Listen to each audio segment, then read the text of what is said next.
Hey, I wanted to share with you a quick snippet from last night's webinar. Somebody asked the question, what does it take to be a successful agent? Of course, Real Estate School teaches you to be a knowledgeable and ethical agent, but what it takes to be successful, it's in this video right here. I wanted to bring it to you. Hey, just a quick things that I want to share with you as out of my meetings today. We've got a lot of questions today about how do I be a successful agent? And as many of you know, Real Estate School doesn't actually teach you how to be a successful agent. It teaches you how to be a knowledgeable and ethical agent, but not necessarily successful. So I'm a really strong believer, and I'm just going to share with this minute or two here. I'm really strong believer that the road to being a successful agent really starts with really some old school practices and new practices. And when I say old school, I mean something that, like, if you joined an insurance company, a life insurance company in 1956 or something, this would be the same advice. Sit down at your kitchen table, use a notebook, cue cards, a Rolodex, or something more modern like Google Sheets or something, and make a list of everybody you know. Make a list of everybody you know. On that list, after you make all the names, add in the type of contact information you have for them, the phone numbers, the emails, whether they're Facebook friends, the street address, the mailing address, all of that stuff. And you're not going to have everything for everybody, but make whatever contact list you have, and then work that list. Contact those people. And this is the part that a lot of people, most people just don't want to do. And the good part is you're not asking them for money. You're not asking them to spend money with you. All you're asking for is a referral. And this is the question you should kind of ask. And there's a number of different ways you can approach this. But in the end, you want to ask a question that sounds a lot like this. Hey, Mary, who do you know that is buying or selling real estate in the next 30 to 90 days?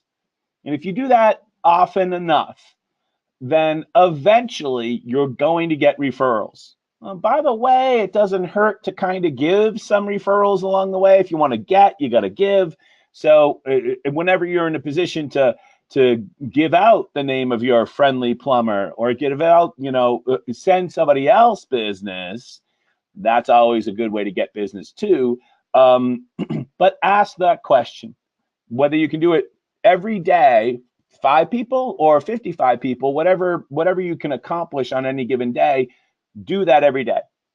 And then that's really old school. I mean, that is as old school as you can get. And nationwide, this is the number one thing that determines the difference between a successful agent and an unsuccessful agent. I mean, there's all sorts of other things, but when you get right down to it, that is the number one thing.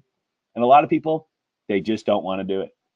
They get distracted by, this or that, or, the next shiny thing. And they're convinced that the next shiny thing will mean that we don't have to do that type of grunt work.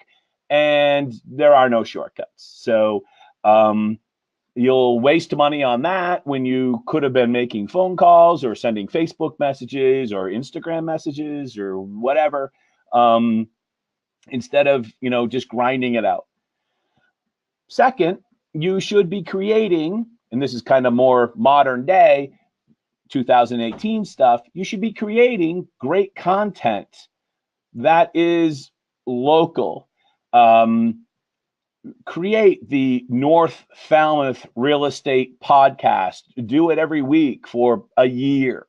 It's not going to pay off this month or this quarter, but all of a sudden, after a year, people are like, well, who do we know? Who do we know that's in real estate? That guy. He's doing the podcast for our market. And there's no overnight success. That does take a long time. But that branding type of thing really pays off over time. I'm 49, which means I'm kind of probably going to be doing this for another 20 years or something. So you really got a time to take the long-term outlook on being successful here. Lastly, I just want to think about, how do I want to say this?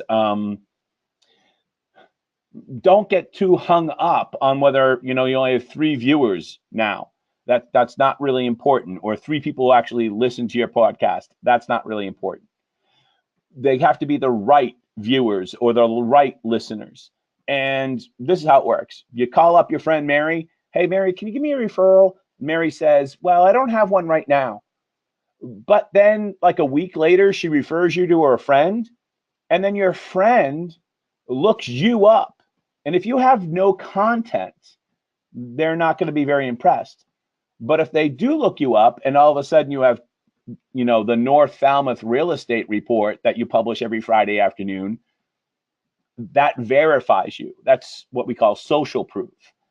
And that's what gets Mary's friend to call you up. Hey, Mary suggested I give you a jingle, because they before they call you, they're going to Google you.